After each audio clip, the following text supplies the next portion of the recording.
எம்பியாக பதவி ஏற்கிறாங்க. எம்பியாக பதவி ஏற்றுனா இதுவரை இந்திய வரலாற்றிலே எவ்வளோ பெரிய ஜாம்பவான்கள்லாம் இருந்திருக்காங்க. சுதந்திரத்துக்காக பாடுபட்ட பல பேர் அலங்கரித்த அந்த நாடாளுமன்றம், இந்த மாதிரி கள்ளச்சாராயம் காய்ச்சலுமே இதை இது பண்ணுறவன், பாலியல் பலாத்காரத்தில் ஈடுபடுறவன், இந்த மாதிரி நாட்டை கொள்ளையடிக்கிறவன் பூரா எம்பியாக போய் உக்காந்தான்.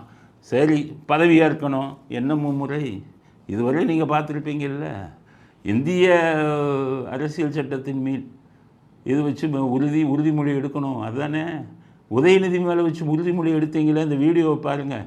அத்தனை எம்பியும் எப்படி எடுத்தான்னு இந்த வீடியோவை பாருங்கள். வாழ்க உதயநிதி ஸ்டாலின், வாழ்க இளம் தலைவர் உதயநிதி ஸ்டாலின், வருங்காலம் எங்கள் உதயநிதி, வாழ்க எங்களின் எதிர்காலம் அண்ணன் உதயநிதி, வாழ்க உதயநிதி, வருங்கால தமிழகம் இளைஞர் அமைப்பாளர் வாழ்க, வாழ்க தலைவர் தளபதியின் புகழ், வருங்கால தமிழகம் உதயநிதி வாழ்க, வளர்க தமிழ்நாட்டின் இளந்தலைவர் அண்ணன் உதயநிதி ஸ்டாலின் அவர்கள், வாழ்க எங்களின் எதிர்காலம் சின்னவர், எங்கள் எதிர்காலம் உதயநிதி ஸ்டாலின், எதிர்காலம் சின்னவர் வாழ்க.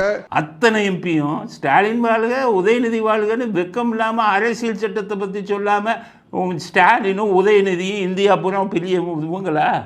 அவங்கள பற்றி நீங்கள் இப்போ சொல்லி உறுதிமொழி எடுத்தால் பார்த்துக்கிட்டு இருக்கிறவங்கலாம் அப்போ உங்களை நாகரிகமற்றவர்கள் சொன்னதில்லை, காட்டு மிராண்டிகள் முட்டாள்கள்னு சொல்லியிருக்கணும். தர்மேந்திர பிரதான் அவர் நல்ல வார்த்தையை உபயோகித்தார். இப்படி போய் பார்லிமெண்ட்டில் போய் பதவி ஏற்கும்போது எதை சொல்லி பண்ணணும்னு தெரியாமல் இங்கே இருக்கிற லோக்கல் அரசியல் பொதுக்கூட்டத்தில் கத்துற மாதிரி உதயநிதி வாழ்க இது வாழ்கன்னு நீங்கள்லாம் காட்டு மிராண்டிகள். அவர் சொன்னது தப்பு இல்லை.